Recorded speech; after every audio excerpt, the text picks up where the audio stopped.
آن قشلاق جورها قشلاق حویتک میگن در قریبی دهه لنگره.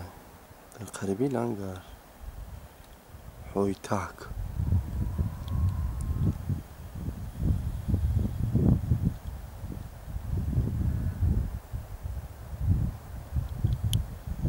نورای لنگر رای گلاونیه. اینجا در اومدگی جورها کپریک خینگو. هم طرف لنگر حضرتی برخه، اینه طرف مرکزی نوحیه میوی. خیلی میوی اومدی طرفی دی کلون سری داشت. بعد ایو سری جنگاو کراناک شگناو آن منطقتی میره. بعد شگناو خواه این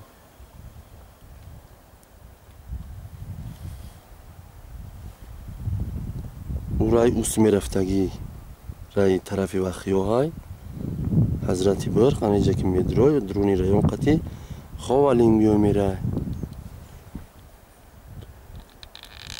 برادر عزیز یک برادر خوالنگی خویش کرده بود که همین راهی که مقصد طرف دوشنبه میوه سمت خوالنگا نشون بوده بچلی کت قطعی مقصد.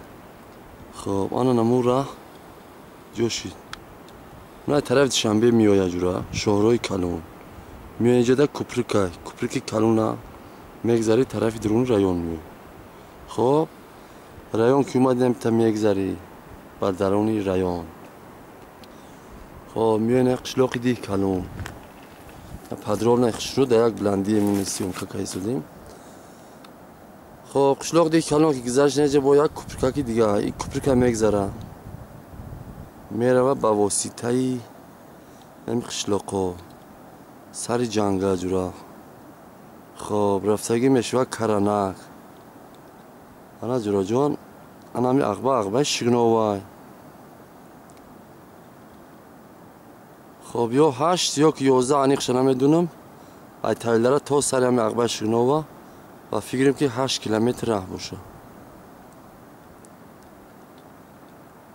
انا جورا ای طرف اوست میگذاری باز شگنو خرک داره سیاه فرق با همین قرای دیگه میشه مقصد اقبه با هم خیلی یک تا اقبه دیگه میشه اقبه خوالینگ.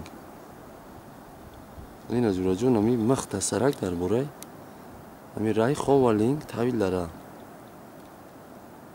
خدا رای نیست خیرش کمتر بیزیبه یعنی رای دروز نیست. 45 کیلومتره تا سیاه فرق که مرکزی ناحیه ما. این جورا جون یک برگه خش رو دیگه این از سری اقبای شگنو دمجا یک تا استولبه رو دیده نتونسته سودیم. این راش نمیای بچه ها این را این جورا جان این راش نمیخیل های راست شوخته ای موزی نیجرش نمی تواره یک کپریک پایون این خیل میره این کپریک خینگو طرفی دستی راست طرفی میونه ده میره طرفی حضرتی برخ طرف دست چپ نبود رای شهرهای دوشنبه.